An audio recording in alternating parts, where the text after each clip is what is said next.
Welcome to the Steelers Realm Podcast.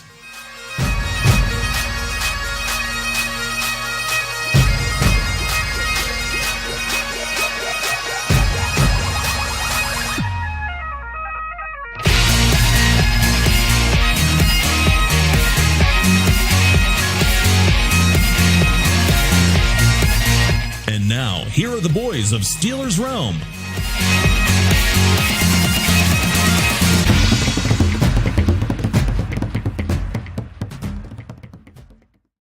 And what's going on? That song always gets me fired up, man, by the Sid, an Italian Celtic band. But anyhow, hey, it's Ravens week and a special week for us. Welcome to Steelers Realm Podcast. I'm one of your hosts, guys, JT, joined by our normal crew tonight. Freight Train has the night off, but on the other side of the PA-Ohio border, deep in the heart of Browns country, it is the famous TA. What's up, buddy? Hey, what week are we in? Huh? What week are we in? I don't know. The 50th anniversary of. I'm all pumped up for a Raiders game, and you got me thinking it's Black and Blue week. Is it Ravens or Raiders? Which one is it, JT? Oh, did I Help say me out Raiders? here. Yeah, Raiders. You did say Ravens. Thanks for keeping me in line, buddy. Hey, also joining us tonight is, Mr. Punxsutawney himself, CJ. What's up, brother? Not much. Is there a better time for me to hop on a plane tomorrow and head south? I am evading. Unless you're a snowbird. Get it? I am evading whatever the heck you guys are going to have to be dealing with. Oh, yeah. It's going to be chilly. Get that heated blanket out, too. So, hey, special night weather, tonight, baby. guys. It's just not Raiders week and the 50th anniversary of the Immaculate reception. It is Shelby week, and we're happy to announce a special guest tonight. Reporter, anchor, sports talk show host. She has about 37 different hats. But anyhow, Shelby Cassesse joining us tonight. Welcome, Shelby. Thanks for tuning in and joining us here at Steelers Realm Podcast, man. Thanks for having me, guys. I'm excited to be here. Well, we're looking to get your take on a lot of things, but why don't you tell us a little bit about what you're doing now, where people can check out some of your segments and, where they can see and follow you from. Now, you're doing something on the Fan, 93.7 The Fan every week, right? Tell us about that. Well, yeah, as you said, it does feel like I'm doing about 37 different things at once. But currently my full-time job, my day job is a full-time news reporter with KDK AM 100.1 FM. And for those that don't know, that is a sister station with 93.7 The Fan, with Star 100.7 and Y108. We're all in one big cluster in Green Tree right next to each other. So I work full-time in the news department, but part-time I am a show host on The Fan. It's a little bit sporadic right now, but in a perfect world, I'm doing it every other week on the weekends or so. And also doing some freelance work for the Steelers as, part-time host, fill-in analyst whenever need be, very loose, but doing some freelance work for them as well.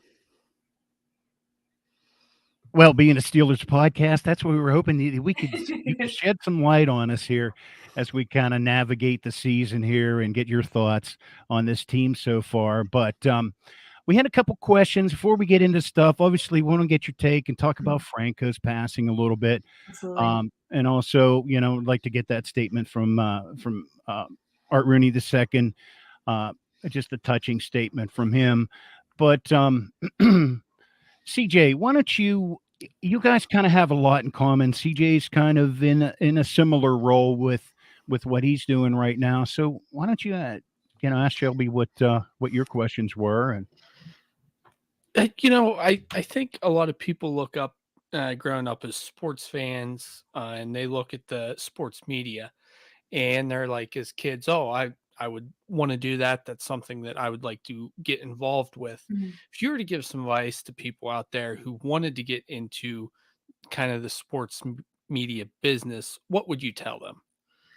Well, it kind of depends on where you're at in life, but if you are actually, it doesn't matter what age you are for this piece of advice, but start early, start as soon as you can. It's never too early to get into this field, whether it be you're in high school and you want to join your school's yearbook, which is kind of how I started, or you're in college and you want to try out your student TV station or radio station or start your own show, or you're a professional and you want to kind of move in a different direction.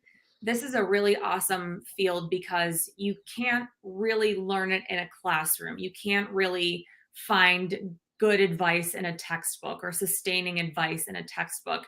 It is all practical. So the sooner you can start getting out to practice, the sooner you can start making connections in the industry, the better off you'll be. So it doesn't matter if you're 13 and kind of realize this might be what you want to do, or you are just trying to make a professional change. The sooner you can start getting out there, making those connections and learning your craft and getting better at it, the better off you're going to be.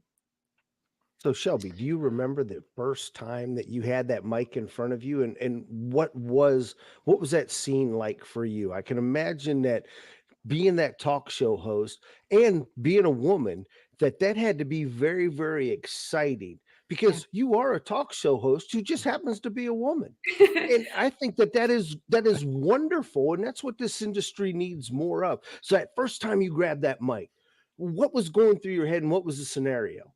And and was you hooked at that point in time? And I appreciate that because, I am a talk show host, and I'm also a woman too. But when that mic goes on, am trying to explore the same topics, and I'm trying to get my thoughts out there, just like the guy that comes in after me or the guys that are there during the week. I'll be honest with you, the first time I sat behind a mic as a sports talk show host was on 93.7 The Fan. It was actually something I never really thought much about because I was very TV focused growing up. I always knew I wanted to be in sports. That was always my goal. But I envisioned TV sports, sideline reporting, and I have done that. And I did start out as a TV sports anchor down in West Virginia.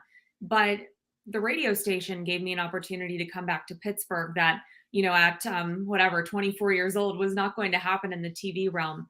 And so radio gave me an interesting opportunity to just kind of stay home, be in Pittsburgh, cover the teams I grew up loving. And it was kind of presented to me out of the blue, like, hey, you're doing all this other sports stuff. What do you think about hosting? And I'm one of those people that just, it's tough to say no to an opportunity for me, especially one that new and one that can really help me grow. I've been doing this for about, in terms of hosting, oh gosh, maybe a year and a half. I think it was May 2021 when I started. And it was scary. I will be honest with you. I was, at a wedding the night before my first show, and I was so glad I was there because I was reunited with my closest friends for the first time since the pandemic. And it was exactly what the doctor ordered to take my mind off of where I had to go the next day and what I had to do. And I woke up that next morning at like 5 a.m. I had an early show. I knew people had kind of hyped it up a little bit just because, it is different and it's not a lot of what we've seen, especially in the Pittsburgh market. And, I'll admit, like, it felt rough to start. I felt like I knew what I was talking about, but it was hard to put it into radio talk language, I guess. And it was hard to put my thoughts in a really good order and a really good, I'm a preparer, I'm a type A person. And so for a long time, I was writing out paragraphs of my thoughts, and they were all my thoughts, but I was writing them out and going on air and just kind of following those paragraphs. And I've had to get away from that. And so, it was really nerve-wracking at first. I didn't know what the heck I was doing. I was just kind of learning as I went. I was pretty open about that. And it's been a really interesting process the last year and a half to get more adjusted to it. I have a better process where I'm not, kind of just going through paragraphs on air. And it's really opened a lot of doors that I could have never expected, and I'm really grateful for. Now, I think I remember, as you said, it kind of got built up. I think I vividly remember Filipponi plugging it very hard on I believe it was a Friday afternoon. I didn't know that. Yeah, I remember listening to that. He said it was going to be your debut, kind of on there after interning there. Now, you as an intern, what did you kind of learn during your time at 93.7 The Fan and all that? Well, truthfully, I learned that radio was a possibility for me. I didn't know, like I said, I never really thought that talk show hosting was going to be something that I did until, a year and a half ago. But the story with getting an internship at the Fan, and I wish they still did this, but unfortunately they don't. When the Fan and KDKA TV were both owned by CBS, they would have these internship, basically casting processes, and they would call you into Gateway Center, and you would interview right on the spot for internships with both the TV station and the radio stations. And you would write down your top 3 departments you wanted to work in. And so my number 1 was sports TV. My number 2 was sports radio. And my third, because I just had no interest in news, was weather, which I'm not really sure where that came from, but it was weather was my third one. And I got sports radio, and I don't want to say I was bummed, because I definitely wasn't, but it obviously wasn't my first choice. I wanted to go work with Pomp and be at the TV station, but it was hands down the most memorable, the most helpful, and the most impactful internship that I had. I was pretty much, I was sitting in the booth with Craig Riley, who is now my boss. He was a producer at the time, but he's now my boss as the brand manager at the Fan, answering phone calls from listeners. They'd bring me on air every once in a while. I'd be going out as a reporter with some of the other reporters that were covering some of the local sports.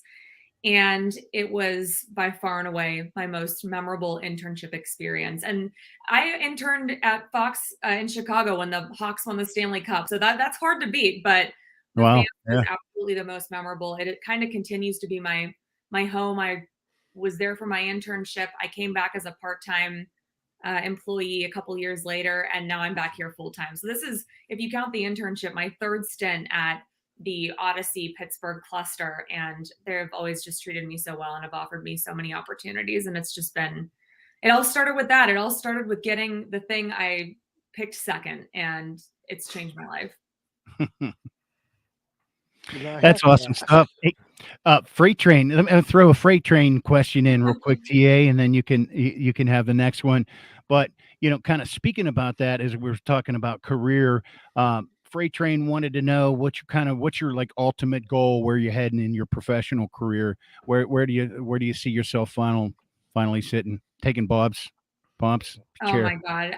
The person who has to fill those shoes, I'm like, as great as that would be, that is the toughest act to follow. I don't know that you could, but that's a good question, because I think my priorities have shifted a lot over time. And I think if I'm open, I'm kind of open to see where things take me. I'm not reliant on one aspect of where my career is at now.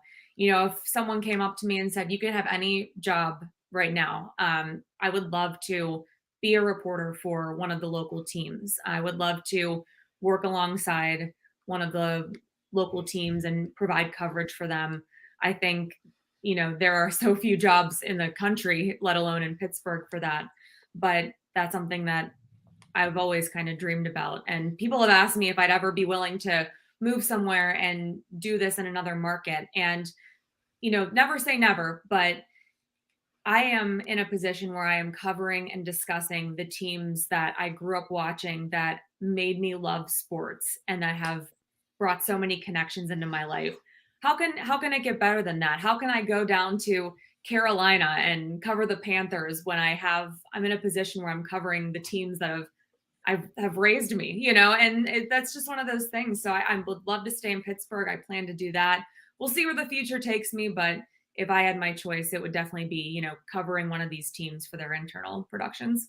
Nice. And that makes a lot of sense, kind of in a way what we're trying to do here too, in our little podcast world here too, because we're passionate about it and just love chatting about it.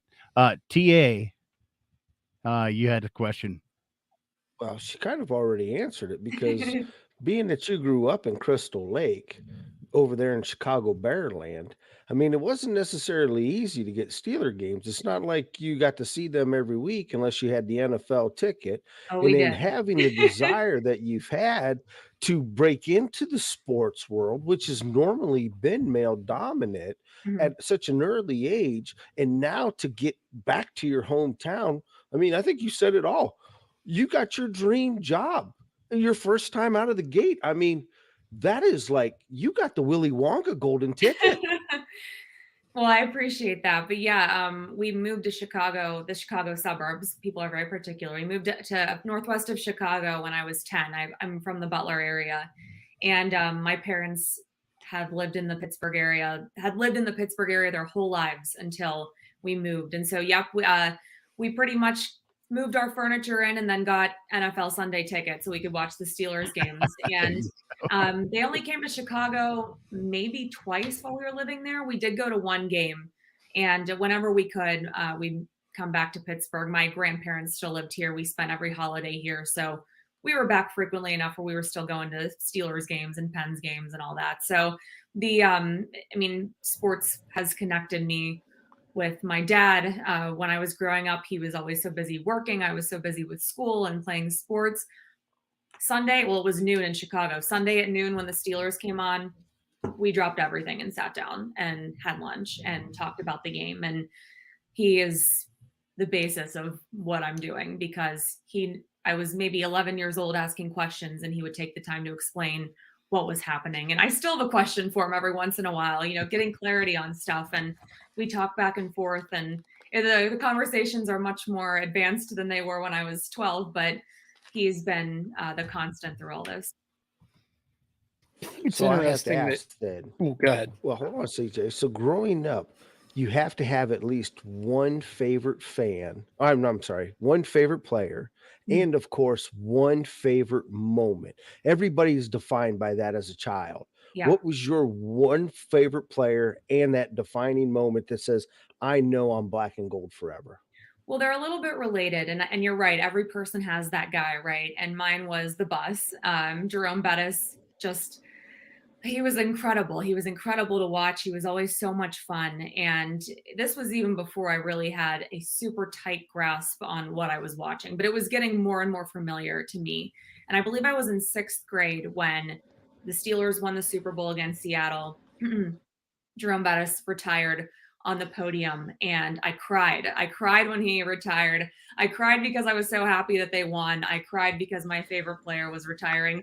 Not normal for a 6th grade girl, I understand, but that's the moment that cemented it for me. I vividly remember watching that. I vividly remember, my heart being broken and elated at the same time. But even working in the same market as him, because he does so much now locally. I haven't gotten to meet him personally yet. I'm hoping I don't revert back to that 13-year-old girl when I do, but I see he's doing a lot of great stuff too. So hopefully I get to meet him soon and tell him how much of an impact he's had on my life too. I thought it Well, was interesting. we see Jerome around the IUP area quite a bit. He's a bit of really? spokesman for S&T Bank. And he was just recently here at the KCAC event with Franco Harris Oh, wow. at the Chamber of Commerce annual holiday event. And they were signing autographs. And of course, they were in the midst of promoting for charity a painting of him and Franco together. Wow. So, and that was just recently here, which makes the whole passing of Franco just seems so unreal. And like he had to have been in a very busy schedule, kind of promoting and everything leading up to this weekend. But yeah, so I mean, what are your thoughts on Franco? Let's talk about him a little bit and any exposure you might have had to him over the years, and your Franco moment, I guess. Yeah, I mean, heartbroken, shocked. I think those are so many of the emotions that a lot of us are feeling. I was actually anchoring the news for KDKA AM yesterday morning, and we have TVs in our news booth with a couple of the TV stations on, and of course, Channel 4 broke this story. And as I was in the middle of a newscast, I saw the breaking news banner. They had all the red banners flashing, and I had to read it 3 or 4 times before I even processed what had happened. And not that I was discrediting their reporting, because I'm not, but I was in such a state of disbelief that I thought, that can't be real. That's not right. That can't be right.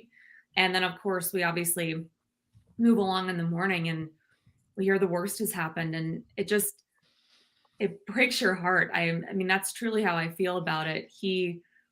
For the little that I knew him personally, every experience that I had was wonderful. You hear all the stories that have come out.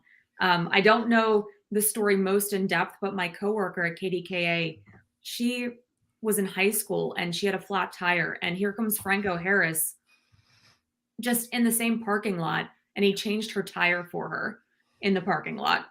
And those are the Wow. types of stories that have come out about him.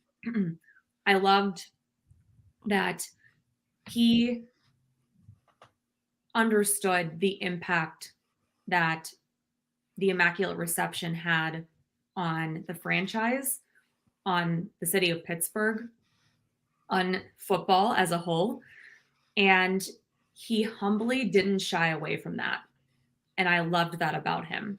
The last time I saw him was at the Heinz History Center. They were announced supposed to be this coming weekend's celebrations.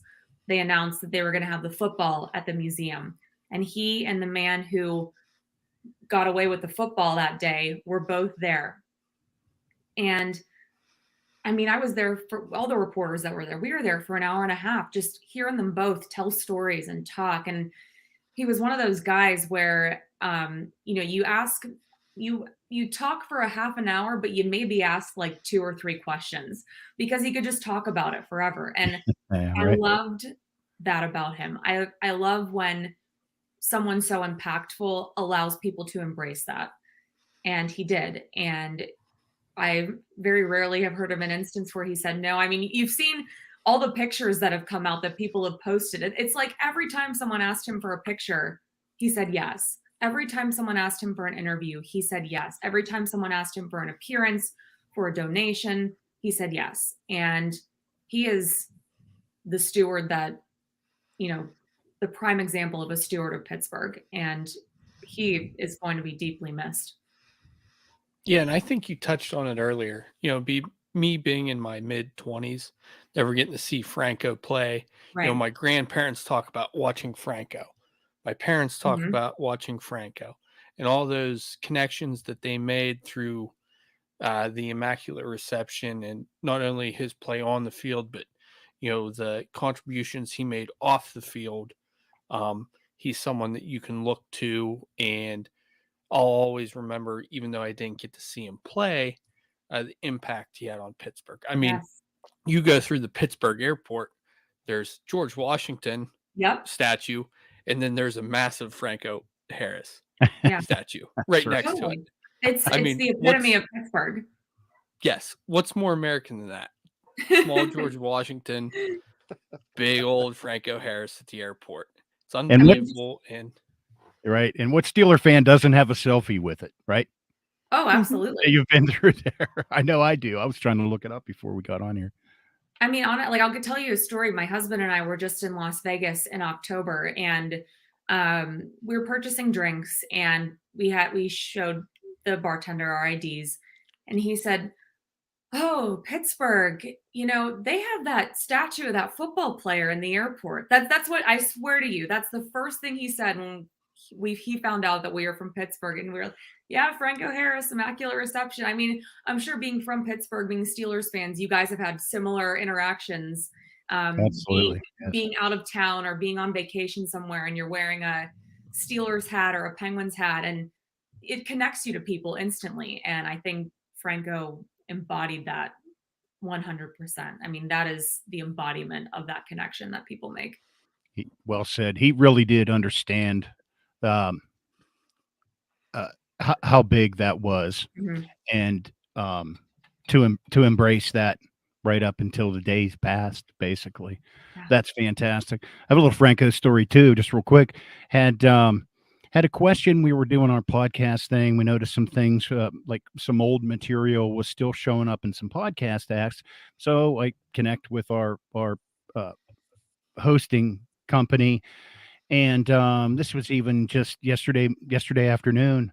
And one of the responses, the tech was, we were coming back and forth with questions, but he threw a little line in there. Hey, so sorry to hear about the passing of Franco. He was my dad's favorite player. Like, this guy's out in the West Coast or somewhere, but Yeah. you know what? That's the kind of impact that it made on the team, and really the city in general, if you think about it. I mean, I saw somewhere, I think it was on the Steelers website, they posted it. They just said this was it was the play that pretty much launched the Steelers' legacy. 100%.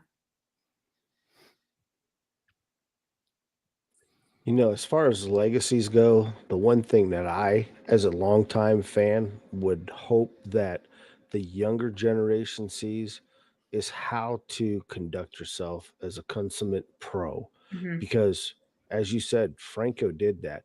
There was no dancing, there was no gyration, no anything. It was, I scored a touchdown. All right, let's go, guys. The game ain't over yet. Let's get back in there. And oh, by the way, when you're off the field, you still represent that team. You still represent this community. Make sure you give back. And Franco did that for over 50 years. And it's amazing because there's not very many other sports figures out there who have given back like Franco, or in general, that 70s era Pittsburgh Steelers team has, whether it's Franco or Blunt, or I mean, the list can go on and on. Rocky. That's something that I wish is this new generation of pro athlete can grasp onto, so it does not get lost. There's so much pride in that dynasty, that 70s dynasty. You can tell that those men have so much pride in what they accomplished, with good reason. I mean, it was incredible, just knowing the history of it. And when you talk about players taking away lessons from how Franco lived his life, I think that translates just as much to, us as regular people. Just, you're never too big, you're never too important to not stop and smile at someone or say hello or complete a favor if someone asks you to, because he was bigger than life. I mean, he was the guy. He was the creator of the NFL's most prolific play, the best play in NFL history, and he was never too big for anyone. And I think that's something I'll definitely carry with me. So how about the rivalries that it's kind of started with the Raiders through those years? I mean, TA and I were a little bit older, so we were in the heat of it. That was our introduction to Steelers, the beginning of the Steelers dynasty, so to speak. So, it was just interesting how that developed over the years with the Raiders. I think we see nowadays, maybe fans, younger fans now would understand that kind of level of rivalry with the Ravens and Big Ben, and all those guys, Suggs and et cetera. They can relate to that. But back then, the Raiders, that was the stuff. Those were that was the tough, the John Madden years, all that kind of stuff. You remember that, TA, right? Oh, absolutely. Yeah. I mean, it's in our DNA fabric. This game coming up is part of our DNA. No matter if we're good, they're bad, or they're good, we're bad. You're bringing out the DNA of this rival in this upcoming weekend. Yeah, for sure. And, unfortunately, it's kind of taken.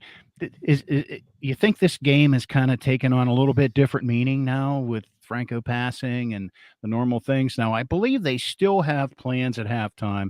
They're gonna retire his jersey, correct? Yes. Yeah. Yep. And then I But- believe they're still doing, they had planned to do a ceremony tomorrow at the statue and replay the call. I believe because of the weather, they are still doing that, but they've moved it inside the stadium. That's true. I did see something on that too. So it looks like, let me get the hours here. The Great Hall will be open from 2 to 5. That'll be Saturday. Yeah. Great That's Hall. Saturday now. Yeah. Okay. Let me see. Let me double check.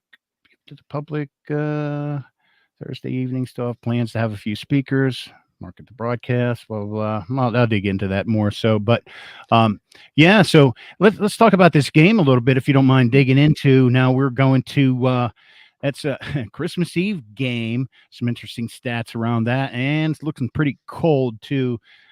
December 24th, 8:15 kickoff, and the temperature is looking to be 11 degrees at kickoff with 15 miles an hour winds, and temps dropping throughout the night. So should be interesting, and one of the coldest Steeler games yet. It looks Yeah. like the coldest was back in '97 at Cincinnati when it was down to 2 degrees. But what was the coldest game you were ever at, Shelby?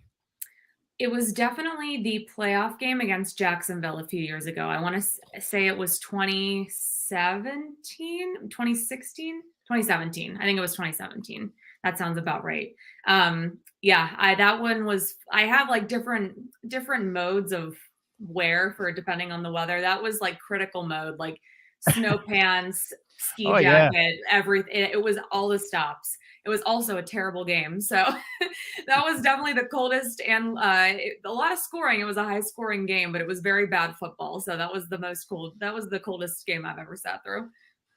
Well, you can catch it for those of you looking how to catch it. You can catch it locally on KDKA TV, CBS Network, handling it in Pittsburgh, and of course on the NFL Network too. We got Rich Eisen doing play-by-play, Kurt Warner with the color, Allison Williams on sideline, and Steve Weich on the game call as well too. And of course on the radio network, our pal Bill Hillgrove, who we had on not too long ago, Shelby, as well, doing play-by-play there. Craig Wolfley and Missy Matthews and Max Starks, both Missy and Max on the sideline. Craig, obviously a color guy himself as the analyst there. Just love hearing his insight too, by the way.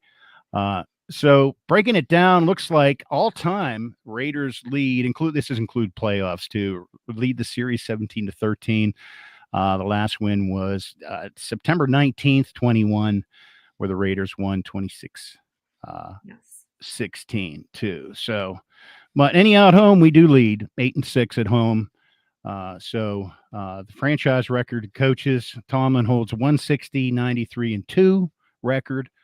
And Josh McDaniels 6-8, and he is also 0-1 against the Steelers too. So all I want to say is, heading into this week, you got your 50th anniversary of the Immaculate Reception, and quite frankly, the Raiders last week win on probably the most improbable way we've seen in the last 50 years with the lateral. That I still have no clue what the Patriots were doing, but I think it's very fitting heading into this week that we are playing the Raiders after that.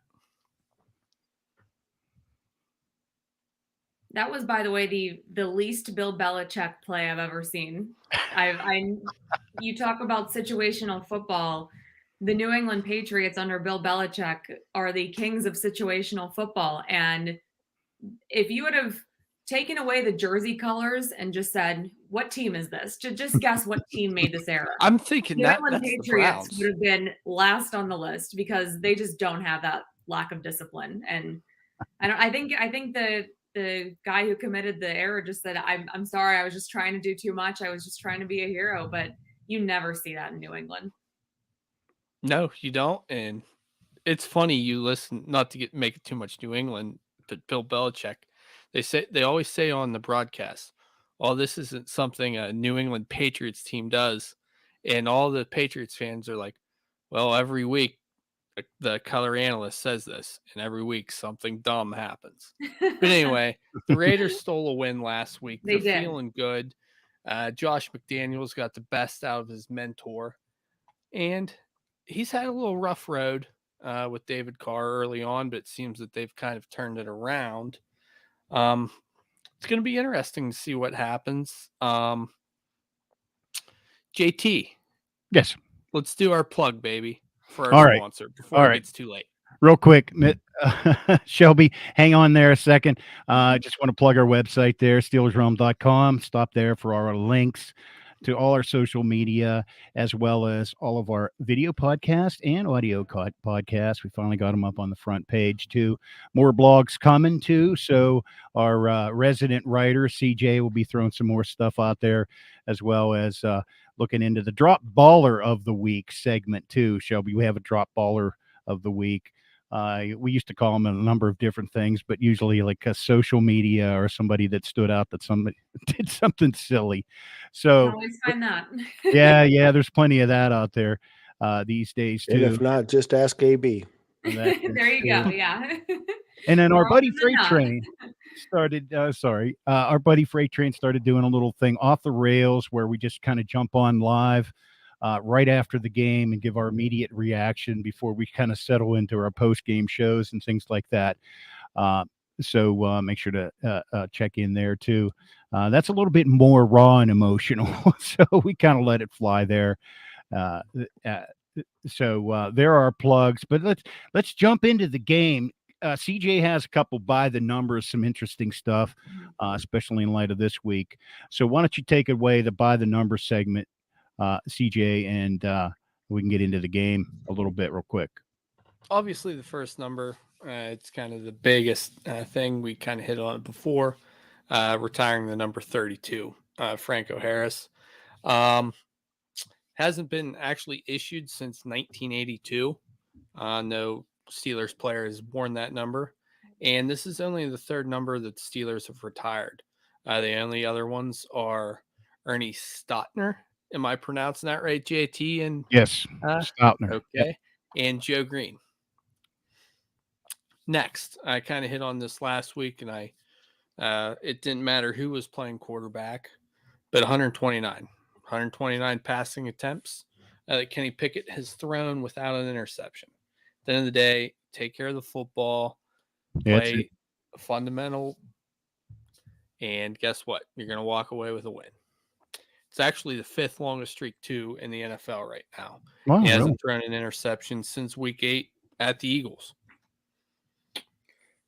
Next up, third, the number 3. That's where Minkah Fitzpatrick ranks in defensive touchdowns this year among active players. The defense has scored more than average, and Minkah has been the guy that's kind of fueled the drink right there. And on his way to the Pro Bowl. Yes. That's right. Yes, he is. Flag Two and one. football, baby. 2 announced today, right? So, next. It was to announce. Well, pro fan, we don't mean nothing. We got to wait for the sports writers and the team to actually let us know who is important and who's not. Next, 599 winning percentage. So Pittsburgh owns the second best record in the month of December with a 121-81 record since in the modern era. It's Mike Tomlin's Unleash Hell month. We'll see what happens. That's right. Here it comes again. Look out. Last but not least, we hit on this before too. In his 84th game, TJ Watt became the third fastest and reached 75 career sacks.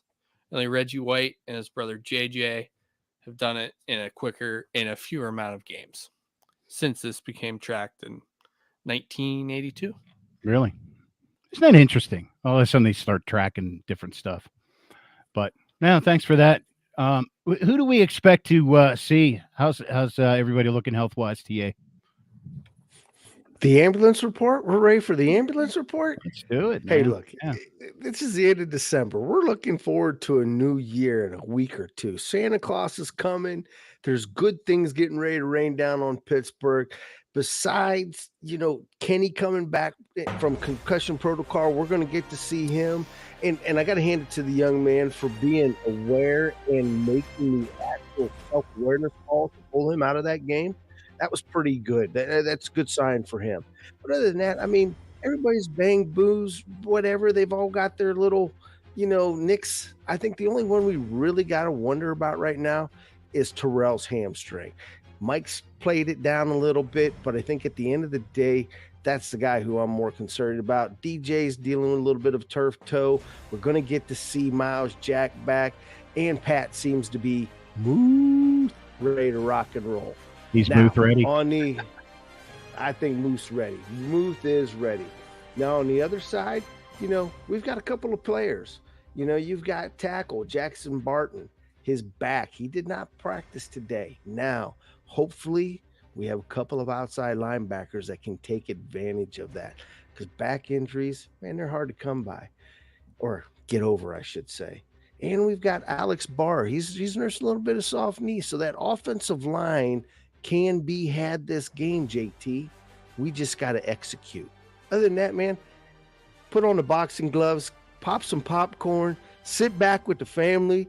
Boys and girls, it's Christmas Eve football prime time. It's getting ready to get rough and nasty. How do you see things going, Shelby, as far as your thoughts on this game coming up? It looks like Kenny cleared protocol and he's going to play. What are your thoughts? Yeah, on I think it's all but for sure that he's going to play. I think it might be for sure. I think the last I read that it looked like he was going to start. It's prime time. It's Christmas Eve. It is on a week where the Steelers have a lot to play for, not just for their very slim and small playoff lives, but also in their hearts. They have a big reason to play and play well this week. Because of that, it's always hard for me to bet against the Steelers in prime time. On a big stage, it's hard for me to bet against them no matter what their team looks like. I can't see them losing this one. I think they have this one locked up just because I can't bet against them in prime time, but also because on the more schematic side of things, I think their offense is moving in a really good direction. I think their defense had a really good week last week. Their front seven has had a really good week after struggling there for a couple of weeks.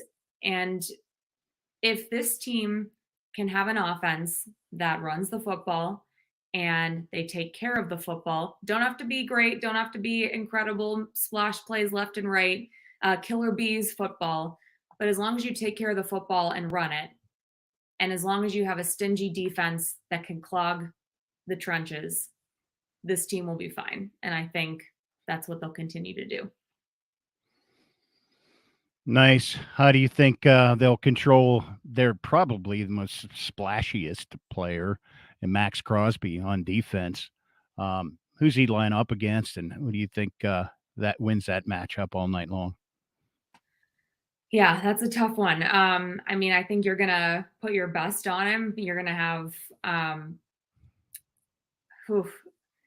I know. Sometimes the offensive line is tough, right? But they've been doing a better job, a lot better job.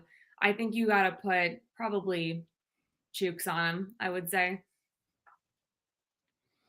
Yeah, they'll probably move him around a little bit too, but no, Yeah. I think he'll pose one of the biggest challenges there. Like you said, looked good last week. How about on the offensive side of the ball? What do you think? You think Kenny's got it in him? Think it's a big game for him to live up to as well? I think so. I mean, this is another really big opportunity for him to, take another step, take another big step, do it on a national stage. He's coming back from his second concussion this year. That's, I think concerning to some, but he feels confident that he's feeling better. It sounds like 2 weeks ago when he first got hit, as you guys know, he came back in and Right. he said he reported symptoms to the trainers. So sounds like he is an honest guy with those types of things. You hear sometimes about players hiding symptoms to stay in the game.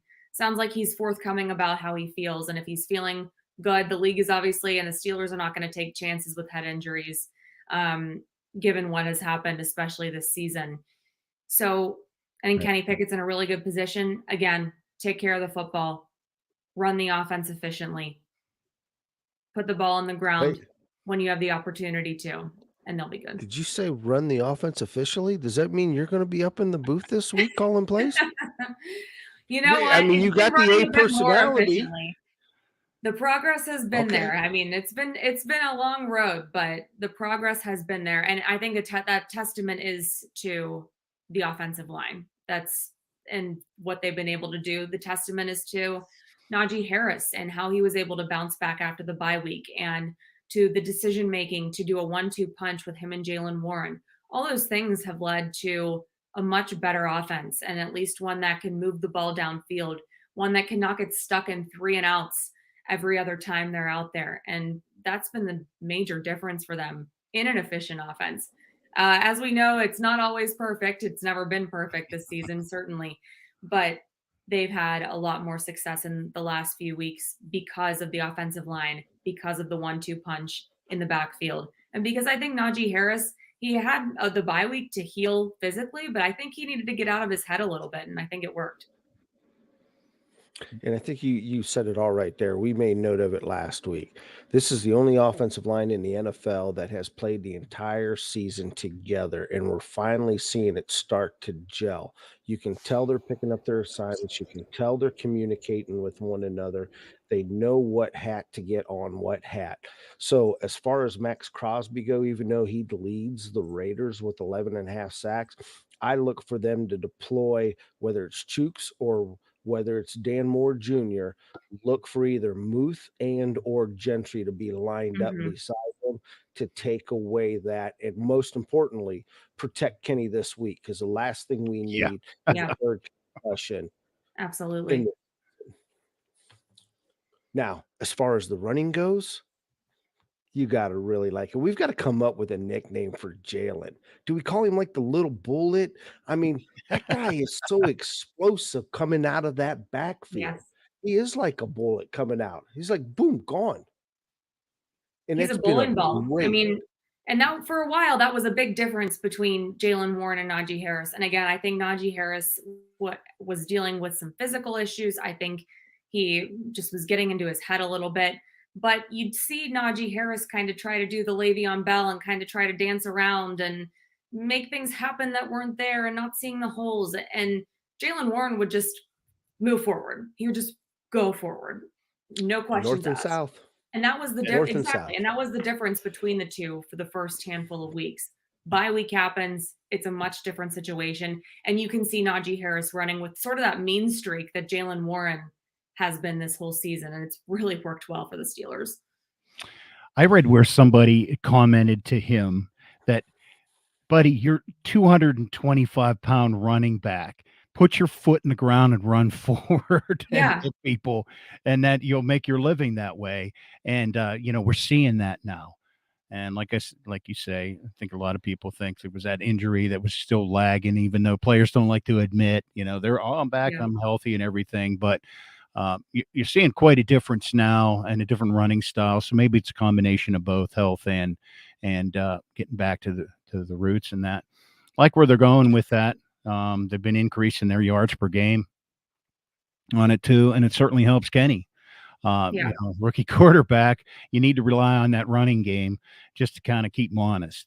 And I'm looking forward to it. Any other thoughts on the game as we're working our way towards predictions here? So I got to ask Shelby. We're talking about our two running backs, and last week we were fortunate enough to make that team one-dimensional and hold them to 21 yards. Now, we're going up against Josh Jacobs, and I might have to say that Josh Jacobs might be the best back we're going to see yet this season. If we're going to make Derek Carr one-dimensional, I personally feel we need to start by stopping Josh, because it's already been proven time and time again, when you have to put the game on Derek Carr's shoulders, whether or not he's got Devontae Adams to throw to or not, he just does not have that big league play. That running game has to help him out. So I feel if we can have that front seven, make them one-dimensional, we've got a real good chance of walking out with a victory and a little celebration Christmas Eve.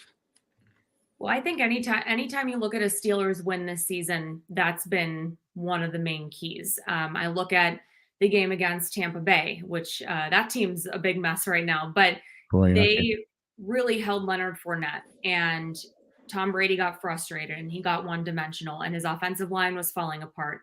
And they took that run game away from the Bucs, and it completely eliminated, I think, Tampa's game plan. You look at the game against Atlanta, they are a team that will run and run and run. And even when it's a play where you think they shouldn't run, they do it anyways. And it works a lot of the time for them. And the Steelers did have a tough second half against them, but they still limited them compared to what they've done to other teams. Same thing last week. Anytime the Steelers have had a successful game, it's because, they've limited the run game a lot. And then that's one of the things I was mentioning. The front seven has been good. And that's one of the keys for the Steelers team. As you talk about a mistake-free offense and a stingy defense, that's one of the parts of that.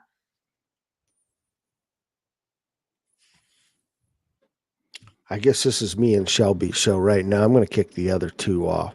So I got to ask you one more question then, Shelby. All right. Since my other two cohorts must be playing with themselves behind the scenes here. Who knows what they're doing? Do you feel Speak for yourself, at T. this point in time? Hey, now hold on now. Do you feel at this time right now that we're getting the best out of our inside linebackers, or do you think we still need to massage that just a bit? We had made mention last week that last week's game fit perfectly into Spillane's style of play. Mm-hmm. I'm not quite sure we're going to be able to afford Spillane on the field, especially when you have a tight end in Darren Waller, because at the end of the day, I don't think Spillane's going to be able to cover him. And I'm worried about Miles Jack's injury coming off. And we've seen steady progress out of Bush. But if anything concerns me in this game, in that front seven, it's keeping your eye on Darren Waller. Yeah, and he burned the Steelers in the last match too. So he is a guy you always have to look out for. But the Steelers defense, improved as they are week to week, they're always good for giving up a big chunk play here and there. It always happens. And whether it's, a couple of times a game where it's really bad, or it's just that one play that earns the other team 6, they tend to always have at least one. And the amount of times I have seen a tight end go up the middle of the field against the Steelers defense for 30 yards, I would have $1, or I would have a lot of money if I got $1 for every time I've seen that happen over the last 10 or so years. So yeah, that's a huge one to look out for. These inside linebackers in coverage give me a headache a lot of the time. It's one of their areas of weakness. It really is. Their run defense has been a lot better. Robert Spillane's defense against the run, I think, has been good, and that is his strong suit. As you've said, Devin Bush, he's not had it easy, and some of that is self-inflicted, but he's been better this year. Miles Jack, I've been impressed with him, but yeah, hurt on and off. Yeah. So to answer your question, no, I don't think we're getting the most potential out of the inside linebackers. Maybe this is their 100% at this point, but that's not necessarily good enough, I don't think. That is one of the several areas I think the Steelers could really work on addressing in this offseason. You think that they're going to have a decent amount of higher draft picks. Can we please leave the wide receivers on the board? Can we please leave the quarterbacks on the board? Trench guys and linebackers. Trenches and DBs, please. It's time to get nasty again. Yes, 100%. And so that's one of the areas I think they're going to be looking at most, or I would at least hope, because the inside linebackers, especially in coverage, have left a lot to be desired. Still looking for that Ryan Shazier replacement, aren't we, though? Yeah. Hard guy to replace. No doubt. No doubt. Good to see him still involved in out in the public and stuff. I know we've been down in the Great Hall, and he's been around. I think he led the wave that day, but yeah, good to see him still engaged and around. So you have Steelers winning, Shelby. Do you have a score prediction? I would say I'm going to go 21-10 Steelers. Nice. Freight Train chimed in his prediction. He's going low scoring, 13-10. It looks like the what was it? The over-under was 39.5, but he's going way under 13-10 and predicting Najee breaks 100 yards. I'm taking the Steelers in this emotionally charged night. Kenny throwing 2 touchdowns and probably 1 on the ground, and I'm taking 27-24 Steelers. TA? You know, since yesterday and hearing about the passing of Franco, uh, the old school guy has come out in me. It really truly has. And Franco is 4 days away from celebrating the pinnacle of his career. Because this weekend was all about Franco and his accomplishments in life to the community, and to me, that got a lot of '70s juices boiling on, you know, the Jack Lamberts, the Mean Joe Greens, the grit that we had, and that's something that this team's missing. So, Mr. Tomlin, if you're listening today, if you do not have this team charged up emotionally to go out there and just stomp a mud hole in the Raiders and send them back to Las Vegas penniless after this game. I don't know what else hope we have for this team, because I just want to see them come out, smash mouth football, punch them in the mouth first, call their mama whatever name they want to call them, wipe it up 56-6 and call it a day. 56-6. That's more points than we've scored in 3 weeks. It's going to be cold. Absolutely, It's going to be CJ. miserable. I want to see the passion. I want to see so much fire and intensity coming out of this team.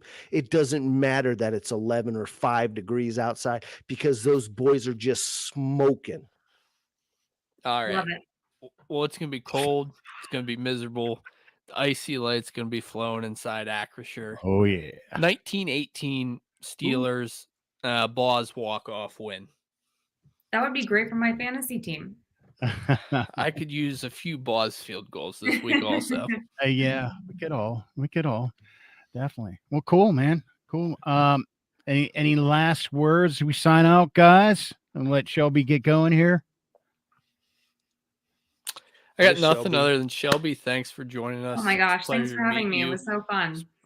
Pleasure to pick your brain and enjoy listening to what you got on not only 93.7 The Fan, but KDKA. Yeah, thank you so much. Thanks for having me. It was great to meet you guys. Oh, it's great to have you on too, TA.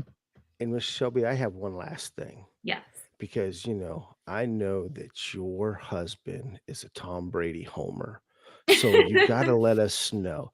Did you have just a little bit of a little side bet at the house? Did you get to rub it in him? Because being a Steeler fan, we don't like Tom Brady. So No. I know that there's got to be a little bit, not even just a little bit. I told you so, a little laugh. Oh, 100%.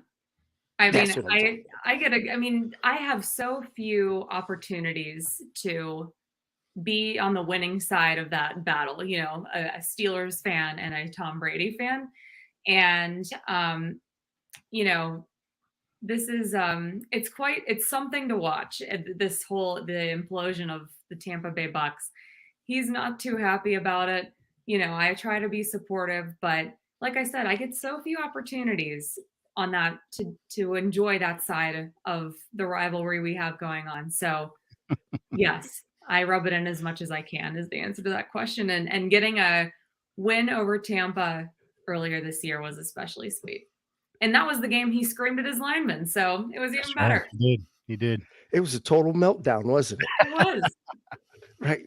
And I just love it. Kick him when he's down. Well, Miss Shelby, thank you very much for sharing your life with us and coming on the show. And I wish you and yours, along with Steelers Nation, a very Merry Christmas. And by God, bring the noise come Christmas Eve. Let's send them back to Vegas penniless, boys. Let's go. Well, one final request. If you could you give us a plug? Could you give Steelers Realm a quick plug? Of course. Do you want me to just say something now? Yeah, sure. Go ahead and just Say give us a something plug. nice Say something or nice. terrible. These We guys even got really Bill suck. Hillgrove to give us a plug Listen to too. 'em. So we're going to add you okay. to our plug list. Make sure you guys tune into Steelers Realm. They are the best for all your Steelers reaction and Steelers game prep. You don't want to miss it. Money. Awesome stuff. Thank you so much, Shelby, for joining in. We're going to post this. We'll send you links and everything. We'll make sure to put your This Hits Different link in there. Thank you. Make sure to promote the show and wish you the best. like I said, like TA said eloquently, Merry Christmas. Let's go Steelers. Thank you so much. Steelers Nation, have a great evening, everyone. Have a Merry Christmas. Careful in the hot tub. We'll see you guys next time. Bye. CJ, say goodnight, CJ. Good night, Steelers Nation. Good night, TA. We'll see you later, buddy. Come on, John boy, hit the ending video so we can say goodbye to Shelby. That's what he's doing.